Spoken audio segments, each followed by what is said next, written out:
रजनी, और कितनी देर लगाएगी? तेरे बापू कब से बैठे हैं, अब ले आ खाना। बस लाई माँ। रजनी को खाना लाता देखकर पिता किशन ने मुस्कुराहट से पूछा, अरे आज मेरी बिटिया ने क्या क्या बनाया है?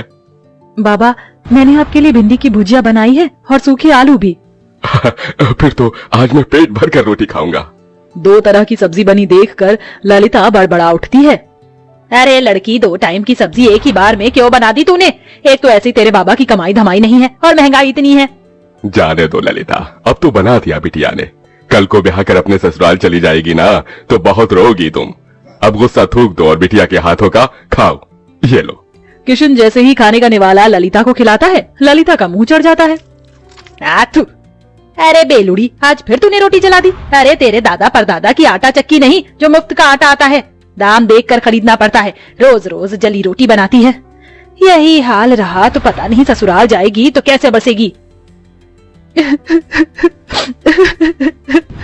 अरे बिटिया, तू रो क्यों रही है? तेरी माँ तेरे भले के लिए ही कह रही है ना। मैं क्या करूं बाबा, मैं इतनी कोशिश करती हूँ गोल रोटी बनाने की, मगर आड़ी टेढ़ी बन जाती है और जैसे जब तवे पर सेकती हूँ तो आग से जल जाती है। देख रजनी, कल तुझे देखने लड़के वाले आ रहे हैं। अच्छा खासा घर द्वार है उनका। मैं नहीं चाहती कि ये रिश्ता हमारे हाथ से जाए, समझी? अगले दिन सरस्वती अपने परिवार के साथ रजनी को देखने आती है। रजनी नजरें झुकाए हाथों में चाय नाश्ता लिए आती है। जी नमस्ते, लीजिए। भाई वाह, ये समोसे और कचौरी तो बड़ी स्वाद भरी है। ललिता जी, किसने बनाया? जी ये समोसे कचौरी सब बिटिया ने बनाया है। अरे वाह, ये तो सोने पर सुहागा हो गया। रूप की धनी तो है ही, खाना बनाने में तो हलवाई जैसा हाथ पाया है। अब तो आप शहनाई बजाने में देर मत कीजिए। मुझे अपने शुभम के लिए आपकी रजनी पसंद है। लड़के वालों के जाते ही किशन ने कहा, क्या जरूरत थी भाग्यवान उनको झूठ बोलने की, और इससे तो एक रोटी तक नहीं बनती। अगर सच बोल देती ना तो वो लोग रिश्ता तोड़कर चले जाते, और इस तरह से इसका रिश्ता कहीं नहीं लगेगा। सारी जिंदगी कुंवारी बैठी रहेगी। अगर तुम्हारे पास लाखों का दहेज देने को हो तो ढूंढ लो नौकर चाकर वाला घर। अरे शादी के बाद ससुराल जाएगी तो धीरे धीरे सीख जाएगी। थोड़े दिन में रजनी ब्याह कर ससुराल आती है, जहाँ जेठानी चंद्रलेखा हुक्म चलाते हुए बोली, देवरानी जी, तुम पहली रसोई में मटर पनीर की सब्जी, छोले और मीठे में खीर बनाना, और पूरी की जगह पर रोटी बनाना। वो क्या है ना, हम सब रोटी खाने के शौकीन हैं। ये सुनकर गरीब रजनी दुविधा में आ जाती है और जैसे तैसे पहली रसोई की रीत निभाकर सबको परोसती है। रोटी का जला हाल देखकर सरस्वती ने कहा, रजनी बहू, ये कैसी जली पकी रोटी बनाई है? भट्टी में सेक कर लाई है क्या? वही तो माँ जी, ऐसी कोयले से काली रोटी तो कुत्ता भी ना खाए। अरे मैं तो गरीब घर की ये देख कर उठा लाई थी कि गरीब की बेटी को सुखी घर परिवार मिल जाएगा। जा चंद्रलेखा बहू, तू रोटी बना ला, क्योंकि इस गरीब की बेटी की तो बस की नहीं है एक रोटी भी बनाना। और तू मेरी गरीब बहू, जा जाकर इस रोटी को बाहर फेंक दे। सास से जली कटी सुनकर रजनी रोटी लेकर बाहर चली आई। मैं इस रोटी को फेंकूंगी नहीं, क्योंकि अन्न की बर्बादी होगी। किसी जरूरतमंद को दे देती हूँ। तभी एक उम्रदार बुढ़िया उसके पास चलकर आई। बेटी, रोटी खिला दो, बहुत भूखी हूँ। ये लो अम्मा, क्षमा करना, रोटी जरा जली हुई है और मेरे पास कोई सब्जी भी नहीं।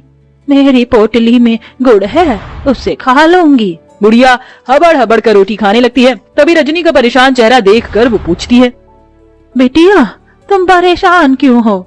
अम्मा, मेरी लाख कोशिश करने के बाद भी मुझसे गोल और अच्छी रोटी नहीं बनती। मेरी जेठानी अच्छा खाना बनाती है, इसलिए रसोई पर एक अकेली उनका अधिकार जमा है। मेरी सास ने मुझे बहुत ताने दिए। तत्पश्चात बुढ़िया पोटली में से एक तवा उसे देकर बोली, ये लो बेटी, ये जादुई तवा है। इससे अब तुम्हारी सारी परेशानी टल जाएगी। इस तवे पर बनने वाली रोटी जादुई रोटी होगी। धन्यवाद अम्मा। रजनी बुढ़िया का दिया हुआ जादुई तवा घर लेकर आई और अपनी सास से निडर होकर कहा, माँ जी, रात की रसोई मैं पकाऊंगी। इस बार कोई भूल चूक नहीं होगी, वादा करती हूँ। लगता है सवेरे की बेइज्जती से मेरी गरीब देवरानी का मन नहीं भरा, जो फिर जली कच्ची रोटी बनाकर नाक कटवाना चाहती है। देवरानी जी को एक मौका दे दीजिए माँ जी। ठीक है, मगर इस बार की रोटी भी तूने जली बुरी बनाई तो मैं तुझे कतई माफ नहीं करूंगी मेरी गरीब बहू। रजनी रसोई में लग जाती है। सब्जी तो बन गई, अब फटाफट से रोटी बनाती हूँ। रजनी जैसे ही चूल्हे पर तवा चढ़ाती, वह खरे सोने के समान चमचमाने लगता है। वह टेढ़ी मेढ़ी रोटी बेलकर तवे पर जैसे ही डालती है, रोटी जादू से एकदम गोल आकार की बन जाती है। अरे वाह, पहली बार मेरी रोटी एकदम गोल और प्यारी बनी है। ऐ मेरी जादुई रोटी, मैं चाहती हूँ कि तुम एकदम फूली बन जाओ। गरीब रजनी के कहते जादुई रोटी फूल कर गोल मटोल हो जाती है। वह सभी को रोटी परोसती है, जिसे खाकर सब दिल खोल कर तारीफ करते हैं। वाह रजनी बहू, तुम्हारी बनाई रोटी में अमृत जैसी मिठास भरी है। सचमुच रजनी, बिना सब्जी के भी रोटी बड़ी स्वाद लग रही है। सच में रजनी बहू, तेरे हाथ की रोटी खाकर तो जी ही नहीं भर रहा। जाने क्या जादूगरी भरी है तेरी इस रोटी में। धन्यवाद माँ जी। रजनी की तरफदारी सुनकर चंद्रलेखा भीतर ही भीतर जल भूल रही थी। सवेरे तो एकदम गुड़गोबर खाना बनाया था इसने, एकदम से ऐसा क्या चमत्कार हो गया जो मेरी गरीब देवरानी इतनी गोल फूली रोटी बना लाई। यूं ही दिन गुजरने लगे। तवे के सहारे रजनी ससुराल वालों को जादुई रोटी बनाकर खिलाती। सभी उससे खुश रहने लगे। एक दिन उसके माता पिता उससे मिलने आए। जी नमस्ते। समधन जी, समधी जी, आप दोनों आइए ना। रजनी बहू, देख तो कौन आया है। अपने गरीब माता पिता को देखकर रजनी की आंखों में आंसू छलक आए। माँ, बाबा, कैसे हैं आप? हम ठीक है बिटिया, तुझसे मिलने का मन किया तो आ गए। तुझे सुखी देखकर अच्छा लगा, अब चलते हैं। अरे ऐसे कैसे आए हैं, तो अपनी बेटी के हाथों की रोटी खाकर जाइएगा। रजनी रसोई में आकर रोटी बनाने में लग जाती है। आज मौका अच्छा है, जाकर देखती हूँ ये माजरा क्या है। चंद्रलेखा बहू, कहाँ चल दी? जाकर हल्दीराम से मिठाई समोसे ले आओ। जी माँ जी। इस गरीब देवरानी की किस्मत इतनी अच्छी है, आज भी बच गई। रजनी फट से अम्मा का दिया हुआ जादुई तवा चढ़ाती है। वह चमचमा उठता है।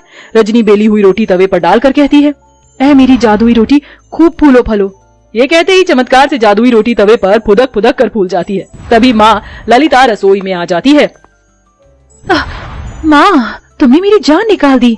अरे वाह रजनी, तू तो बड़ी अच्छी रोटी बनाने लगी। तभी जादुई रोटी खुद पर इतराई और कहा, वो तो बनी ही थी, हम जादुई रोटी जो है ये रोटी बोल रही है।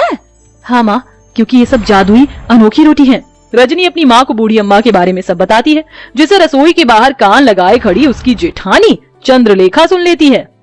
अच्छा जी, मेरी गरीब देवरानी की बनाई रोटी जादुई है, अब तो इसका पर्दाफाश मैं करूंगी। हाँ।